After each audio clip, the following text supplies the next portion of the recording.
Hello good morning everyone. Welcome to my YouTube channel Gaurav self study point.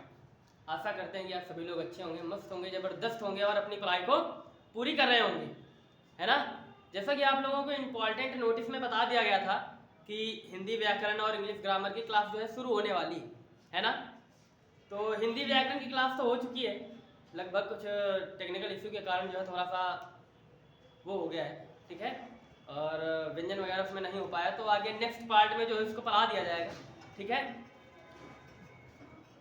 अब आगे जो है आज आपको जो है इंग्लिश ग्रामर के बारे में आज आपको बताया जाएगा, कुछ हम इसके इतिहास के बारे में थोड़ा सा जानेंगे और इंग्लिश ग्रामर कहाँ से हम आरंभ करते हैं वो हम सीखेंगे, ठीक है। जैसा कि सभी लोगों को पता है इंग्लिश ग्रामर, ठीक है।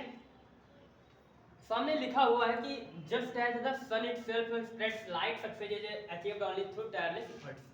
कहने का मतलब ये है कि सूर्य ना स्वयं जल करके तब प्रकाश पूरी दुनिया को फैलाता है, खुद तपता है तब जाकर के पूरी दुनिया को प्रकाश पहुंच पाता है ना। तो ऐसे ही सफलता है ऐसे नहीं मिलेगी, तो अथक प्रयासों के बाद जो है सफलता जो है आती है, सफलता मिलती है ना। तो आप लोग खूब अच्छे से मेहनत करते रहिए, खूब कस के मेहनत करिए, जो है आपके लिए जो भी कुछ हो हमसे हो पाएगा, हम और शुभम सर आपको सब प्रोवाइड करवाएं, ठीक है। तो आज हम लोग सीखेंगे इंग्लिश ग्रामर के बारे में, जानेंगे थोड़ा सा इंग्लिश ग्रामर के बारे में, है ना। तो इंग्लिश ग्रामर इसकी शुरुआत जो है कब से हुई पहले हम ये जानते हैं। इंग्लिश ग्रामर की शुरुआत हुई है 16वीं शताब्दी,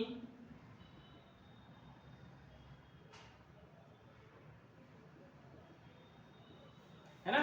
इंग्लिश ग्रामर की शुरुआत कब से हुई? 16वीं शताब्दी के अंत से। कौन था वो व्यक्ति? उस व्यक्ति का नाम था विलियम ब्लोकर द्वारा। कौन था? विलियम ब्लोकर द्वारा। विलियम ब्लोकर द्वारा। सन कौन सा था वो? 1586 ना, तभी चलते 16वीं शताब्दी के अंत में 1586।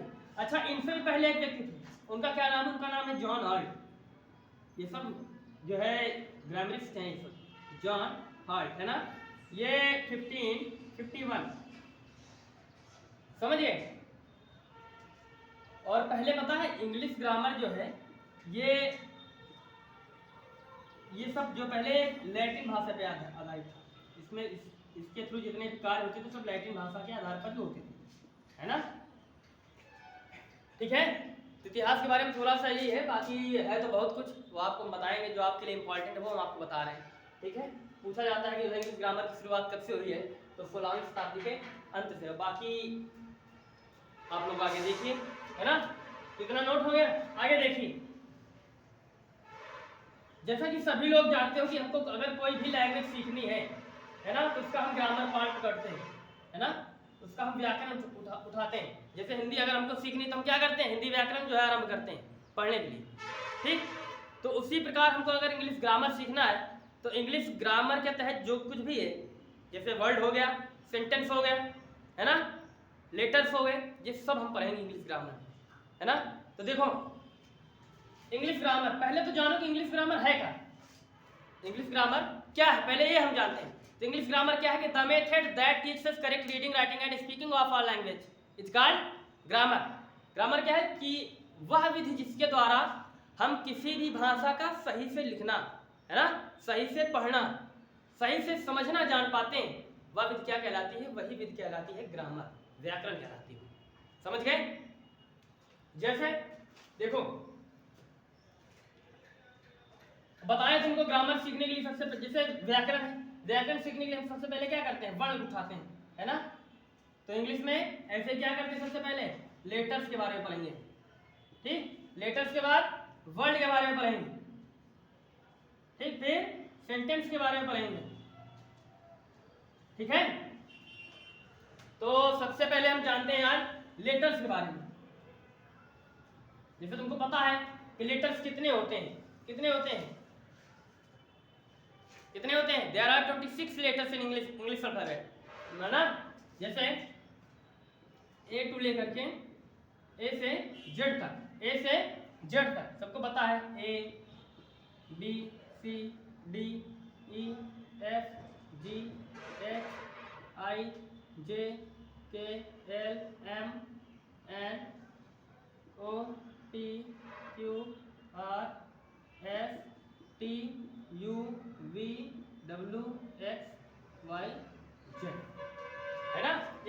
ये इंग्लिश अल्फ़ाबेट है जितने भी हैं, ठीक, 26 इंग्लिश अल्फ़ाबेट,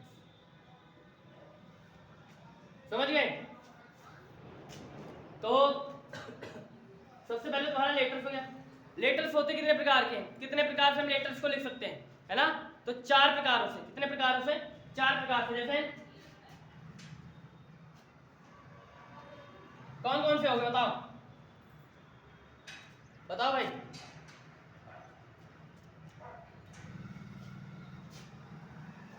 प्रिंट हो गया, स्मॉल और कैपिटल दोनों का, स्मॉल एंड कैपिटल दोनों का, ठीक। और स्क्रिप्ट हो गया, स्मॉल और कैपिटल का, है ना। Small letter of print, capital letter of print, small letter of script और कैपिटल लेटर ऑफ स्क्रिप्ट, ठीक है, समझ गए। तो ये तो तुम्हारा लेटर्स हो गया, ये क्या हो गया, लेटर्स हो गया। लेटर्स बारे में यही इतना है, ठीक। इसके बाद इतना नोट किए, और जो भी समस्या तुमको किसी भी सब्जेक्ट से आ रही है वो आप लोग हमको कमेंट बॉक्स में जरूर बताएं, ठीक है। तो उससे क्या होगा कि जो भी आपकी समस्या है वो जरूर हल होगी और एक साधारण लैंग्वेज में जो है समस्या सुनी जाएगी, ठीक, और वो उसका जो है सॉल्यूशन बताया जाएगा, ठीक। तो ये तो लेटर्स हो गया। इसके बाद हम पढ़ते हैं वर्ड्स के बारे में। क्या पढ़ते हैं, वर्ड्स के बारे में। वर्ड्स को हिंदी में क्या बोलते हैं, शब्द। क्या कहते हैं, शब्द। हिंदी में क्या बोलते हैं, शब्द बोलते हैं, है ना। तो वर्ड क्या होते हैं, वर्ड को कहते हैं एक ग्रुप ऑफ लेटर्स, एक group of letters.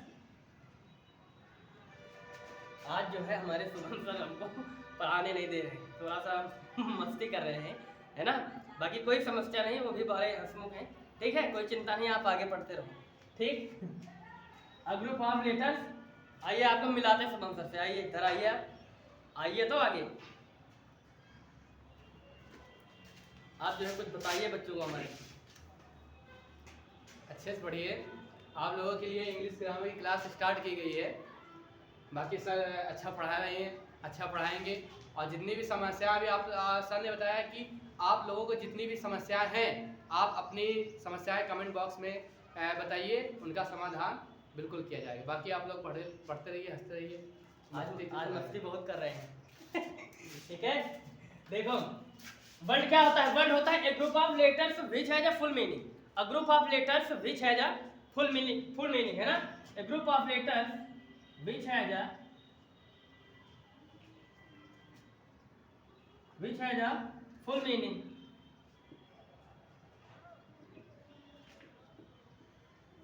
Is called word, है ना। कहने का मतलब क्या है, लेटर्स मतलब होता है अक्षर। लेटर्स का मतलब क्या होता है, अक्षर। अक्षरों का ग्रुप का मतलब होता है समूह। ग्रुप का मतलब क्या होता है, समूह। अक्षरों का ऐसा समूह विच है जब फुल मीनिंग मतलब जिसका कोई पूर्ण अर्थ हो, जिसका कोई पूर्ण अर्थ हो। अक्षरों का ऐसा समूह जिसका कोई पूर्ण अर्थ हो वह क्या कहलाता है, वह वर्ड कहलाता है। क्या कहलाता है, वर्ड कहलाता है। अच्छा यहाँ पर देखो लिखा है विच है जब फुल मीनिंग, इसका अर्थ क्या है। विच है जब फुल मीनिंग का मतलब है कि जैसे मान लो हम कोई वर्ड लिख रहे हैं, फॉर एग्जाम्पल देखो जैसे AMR ये लिख रहे हैं, इसका कोई अर्थ है नहीं है। हम इसी को बदल करके कर दें RAM, ठीक, एक व्यवस्थित रूप में लिख दें तो देखो इसका कोई अर्थ ही नहीं है ना। ये क्या बन गया, एक नाम बन गया। तो इसका मतलब यही है कि अ group of letters which has a full meaning. शब्द वो है जिनका कोई अर्थ हो, जो जिनका कोई अर्थ नहीं वो शब्द निरर्थक होते हैं, है ना। समझ गए। तो ये तो वर्ड हो गया तुम्हारा। और जैसे फॉर एग्जाम्पल देखो लिखते हैं, लिख दे SHGMU, है ना। एंड इसका कोई अर्थ है नहीं अर्थ। अगर इसको हम व्यवस्थित रूप में लिख दें तब इसका जो है एक अर्थ निकल करके आ जाता है, समझ गए। तो बाकी जो है आज के लिए इतना ही, ठीक। अब वर्ड के बाद हम लोग सेंटेंस पढ़ेंगे, फिर पार्ट्स ऑफ स्पीच पढ़ेंगे, ठीक। ये हम आपको नेक्स्ट वीडियो में हम जो है आपको बताएंगे, ठीक है। बाकी हम लोग मिलते हैं आपको एक कल नई वीडियो के साथ। बाकी ठीक है, जय हिंद जय भारत।